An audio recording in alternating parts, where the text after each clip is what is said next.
j'espère que vous allez bien. Je vous retrouve aujourd'hui pour une petite vidéo wishlist de Noël.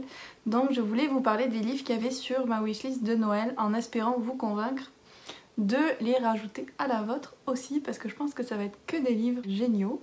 Donc je vais commencer sans plus tarder pour pas que la vidéo soit trop longue. Le premier livre sur ma wishlist c'est Les Tribulations d'Esther Parmentier. En fait je l'ai découvert en participant au jury pour le PLIB. J'ai lu le premier chapitre et j'avais beaucoup aimé. Et donc j'aimerais bien avoir une version papier pour pouvoir lire la suite, surtout qui fait partie des 25 présélectionnés. Donc pour vous dire un petit peu de quoi parle le livre, Esther Parmentier c'est une jeune femme qui va découvrir un peu par hasard qu'en fait elle est sorcière et qui va se retrouver embrigadée dans une organisation secrète où elle va travailler avec des vampires, d'autres créatures surnaturelles. Et c'est comme si elle faisait un stage un peu d'intégration. Donc ça avait l'air très drôle et puis avec un petit peu de magie, beaucoup d'humour. Donc exactement le genre de lecture que j'aime et que j'aimerais retrouver au pied du sapin. Deuxième, c'est Le poids des sentiments. Alors celui-là c'est un roman graphique en fait qui va parler de body positivity, d'acceptation de soi. C'est aussi une romance MM. Donc on retrouve un jeune, enfin un homme, je sais pas quel âge il a, qui se fait larguer par son copain parce qu'il trouve qu'il prend pas soin de lui, qu'il est trop gros et tout ça. Donc lui, il va décider de se mettre au sport pour reconquérir son copain et en fait il va rencontrer, je pense c'est un instructeur qui travaille à la salle de sport. Il va commencer à se développer une romance entre eux et tout. Donc ça avait l'air vraiment mignon et puis à la fois qui parle de sujets quand même assez importants. Le troisième c'est aussi une BD, c'est Ogre de Audrey Alouette. Si vous me suivez sur Instagram, vous savez que j'ai adoré Magic Charlie de cette autrice et que du coup j'ai envie de lire un petit peu tout ce qu'elle fait. Et donc dans Ogre, en fait, on est dans un monde où à une époque les ogres dominaient toutes les autres races, incluant les hommes. Puis à un moment, les hommes ont réussi à se rebeller, mais en faisant, je pense, comme une espèce de magie obscure où ils sont comme des à moitié morts vivants, quelque chose comme ça. Et donc là, on est plus tard, donc ces hommes ont repris un peu le pouvoir et ils chassent les derniers ogres. Et là, il y a une jeune fille, je pense, qui va essayer d'empêcher son frère ou sa sœur.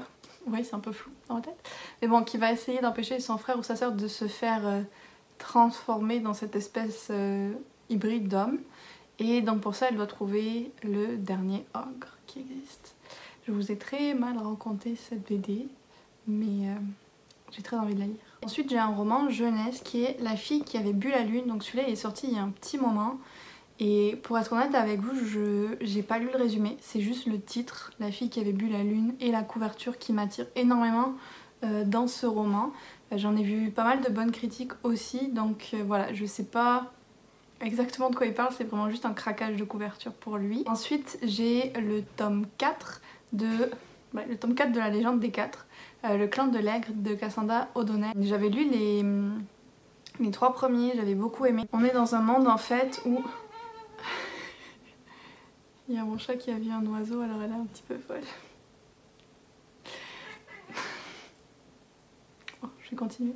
On est dans un monde en fait où c'est des métamorphes qui sont l'espèce dominante, donc aigle, loup, tigre et serpent. Donc chaque tome on fait un des clans, et là donc c'est le dernier, c'est le clan de l'aigle. Et on a un moment où en fait les hommes essaient de se rebeller contre ces métamorphes parce que du coup les hommes sont une espèce dominée et qui vit dans des conditions vraiment très basiques, presque dans des fermes, ils se font chasser par les créatures. Il y a quelques villes, mais voilà, l'humanité a beaucoup régressé. Et j'aime vraiment énormément le fait que ce livre montre une autre perspective que celle des êtres humains au final, donc je trouve ça super intéressant et j'ai très hâte de lire le 4e et dernier, je pense, tome. On retourne ensuite au BD et au roman graphique avec Peau d'homme que j'ai énormément vu passer sur les réseaux ces derniers temps, notamment Marie de Muffins & Book qui a eu un gros coup de cœur pour lui, donc ça m'a vraiment donné très envie de le lire. En plus c'est comme une réécriture de Peau d'âne qui est un de mes contes préférés.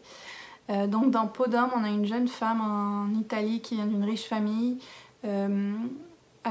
pour laquelle on organise un mariage arrangé et elle va mettre une peau d'homme pour aller dans le monde des hommes et découvrir un peu qui est ce fiancé, la personne à qui on veut la marier.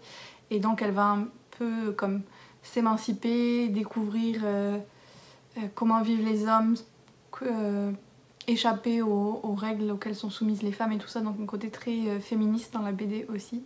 Donc ça là c'est comme une de celles que j'ai vraiment le plus envie de lire depuis pas mal de temps. Ensuite on a en fait un autre roman graphique, je me rends compte que j'en ai vraiment beaucoup dans ma liste, mais en même temps j'ai commencé à en lire beaucoup plus cette année. Et c'est Le Chant du Troll de Pierre Bottero. Alors lui il est dans ma wishlist parce qu'il est introuvable. Je pense que sur Amazon il est à... Désolée mais il y a mon autre chat qui est en train de boire dans ma tasse. Tout va bien. Donc je disais, il est sur Amazon mais comme à 300 € ou quelque chose comme ça, donc il est vraiment introuvable. Donc lui c'est comme le miracle du Père Noël que je n'attends pas vraiment, mais clairement il est dans ma wishlist. Le prochain roman que j'ai sur ma wishlist c'est Le Silence des Vaincus. Je l'ai vu un petit peu passer celui-là mais pas tant, mais j'ai vu beaucoup d'avis très positifs. Ça parle de la guerre de Troie, mais du point de vue des femmes, et en tant que grande fan de tout ce qui est mythologie gréco-romaine, de suite moi on me dit guerre de Troie, déjà ça m'intéresse, et encore plus du point de vue des femmes, donc oui j'ai hyper envie de le lire aussi. J'avais déjà lu Cassandre, ou un truc en rapport avec Cassandre en tout cas, écrit par Marion Zimmer Bradley, qui parlait déjà voilà, de la guerre de Troie du point de vue de Cassandre, qu'il avait prédit mais que personne ne croyait, et j'avais adoré ça à l'époque, mais c'était il y a comme 15 ans peut-être que j'ai lu ça. Donc là je serais hyper curieuse de retourner dans cet événement historico-mythique qui est la guerre de Troie, et de voir le point de vue des femmes dans l'histoire. Le prochain sur ma liste c'est encore une BD, je pense que vraiment il y a la moitié de cette liste qui est comme BD roman graphique, et c'est Le Château des Étoiles qui est une BD un peu steampunk. Encore une fois j'ai pas lu le résumé, mais c'est vraiment la couverture qui m'a trop fait flasher sur la BD. Mais voilà, je sais que c'est un peu inspiré Jules Verne, steampunk, donc un truc qui pourrait vraiment beaucoup me plaire. Ensuite, on a Le Paris des Merveilles de Pierre Pével. Lui, je l'ai déjà lu, mais en fait, sur ma wishlist, ce serait l'édition, la belle édition qui est sortie. Parce que moi, j'ai l'édition Folio, je pense. Et il y a une super belle édition avec une couverture un peu art nouveau que j'adore et que j'aimerais trop avoir. Ensuite, j'en ai un qui était plutôt populaire, c'est Ce sera moi. Lui, il est dans ma wishlist parce que, en fait, je me suis toujours pas décidée si je voulais le lire en français ou en anglais, comme il est sorti dans les deux. Et c'est l'histoire d'une jeune fille qui, de ce que j'ai compris, est en surpoids, donc il y a aussi le côté body positivity, et qui est bisexuelle, je pense, et qui va faire un concours pour la K-pop, sauf qu'elle correspond pas aux critères beauté habituels de la K-pop.